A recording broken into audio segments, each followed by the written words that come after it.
காலையில் எந்திரிச்ச உடனே எங்கே பார்த்தாலும் இந்த நியூஸ் தான் இருக்குது.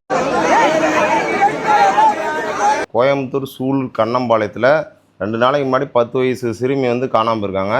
இப்போ அவங்க பாலியல் ரீதியாக சீரழிக்கப்பட்டு ஒரு குளத்தில் சடலமாக கண்டெடுக்கப்பட்டிருக்காங்க கோயம்புத்தூரில். இப்போ அங்கே இருக்க மக்கள்லாம் போராட்டம் பண்ணியிருக்காங்க. இவ்வளோ பெரிய போராட்டம் பண்ணிட்டு இருக்காங்க. ரூலிங் கவர்மெண்ட்டாக இருக்க எம்எல்ஏ இது வரைக்கும் வரல. அங்கே எம்எல்ஏவோ அங்கே இருக்க எந்த ஒரு நடவடிக்கையும் இல்லை, இன்னும் அவரை கண்டுபிடிக்கல. அங்கே இருக்க அந்த ஊர் மக்கள்லாம் சேர்ந்து போராட்டம் பண்ணியிருக்காங்க. இது வரைக்கும் நான் இதை நியூஸ் சேனலில் நான் பார்க்கல. இப்போ தான் காலைல எழுந்திரிச்சு இதான் பரபரப்பாக போயிட்டுருக்கு.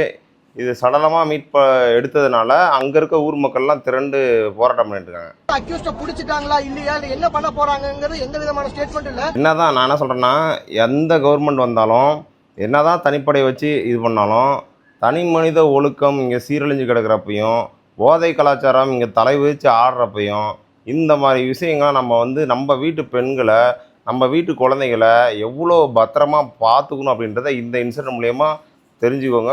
முக்காடு நேர்களே எல்லா வீட்லேயும் பெண் பிள்ளைகள் இருப்பாங்க. 10 வயசு சிறுமியில் இதோட சின்ன வயசு சிறுமிலாம் இங்கே இருக்க கேவலமான ஜென்மங்களால் சீரழிக்கப்படுறாங்க இந்த காலத்தில். அப்பேற்பட்ட ஒரு கேவலமான சமூகத்தில் தான் நம்ம வாழ்ந்துட்டுருக்கோம். அப்போது நம்ம வீட்டு குழந்தைகளை பத்திரமா பார்த்துங்க. ஆண் குழந்தைகளை கூட இப்போ பாதுகாப்பு இல்லை, பெண் குழந்தைகளை ரொம்ப பத்திரமா பார்த்துங்க. எங்கேயுமே கண்ணு மீனாத கூட தனியாக விட்டுறாதீங்க. எங்கே போனாலும் கூட்டு போயிட்டு நீங்கள் கூட போங்க. யாரையும் நம்பாதீங்க, குடும்பத்தில் கூட யாரையும் நம்பாதீங்க. நம்பி கொஞ்சம் கண்ணு மீனால என்ன வேணால் நடக்கலாம்.